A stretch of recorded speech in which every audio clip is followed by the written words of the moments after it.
1367મો શબ્દ વારો. વારોને અંગ્રેજીમાં શું કહેવાય? તો વારોને અંગ્રેજીમાં કહીશું ટર્ન. TURN ટર્ન મતલબ કે વારો.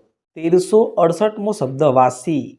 વાસીને અંગ્રેજીમાં શું કહેવાય? તો વાસીને અંગ્રેજીમાં કહીશું સ્ટેલ.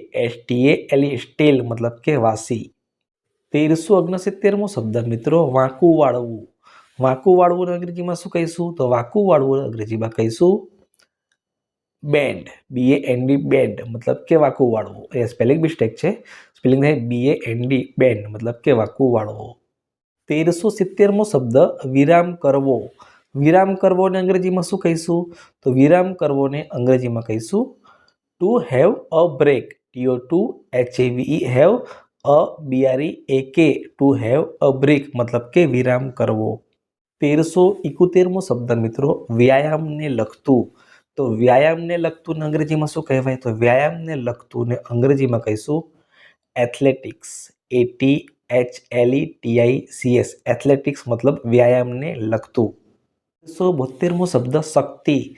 શક્તિને અંગ્રેજીમાં શું કહીશું? તો શક્તિને અંગ્રેજીમાં કહેવાય સ્ટ્રેન્થ. STRENGTH સ્ટ્રેન્થ મતલબ કે શક્તિ.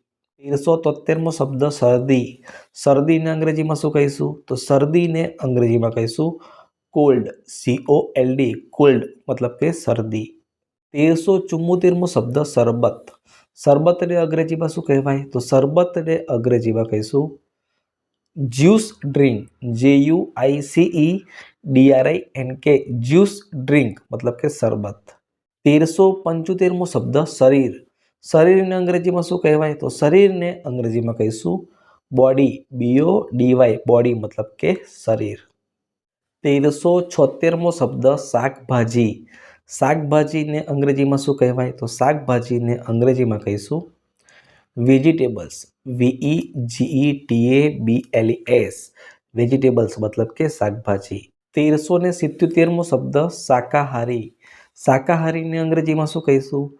તો શાકાહારીને અંગ્રેજીમાં કહીશું વેજીટેરિયન.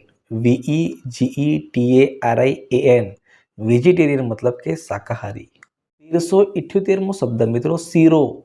શીરોને અંગ્રેજીમાં શું કહીશું? તો શીરોને અંગ્રેજીમાં કહીશું અ સ્વીટ ડિશ. અ સ્વીટ ડિશ મતલબ કે શીરો. 1379મો શબ્દ શેકવું. શેકવુંને અંગ્રેજીમાં શું કહીશું? તો શેકવુંને અંગ્રેજીમાં કહીશું to back. TO2BAKE to back મતલબ કે શેકવું. 1380મો શબ્દ શોખ. શોખને અંગ્રેજીમાં શું કહેવાય? તો શોખને અંગ્રેજીમાં કહીશું હોબી. HOBBY હોબી મતલબ કે શોખ. 1381મો શબ્દ શ્વાસ.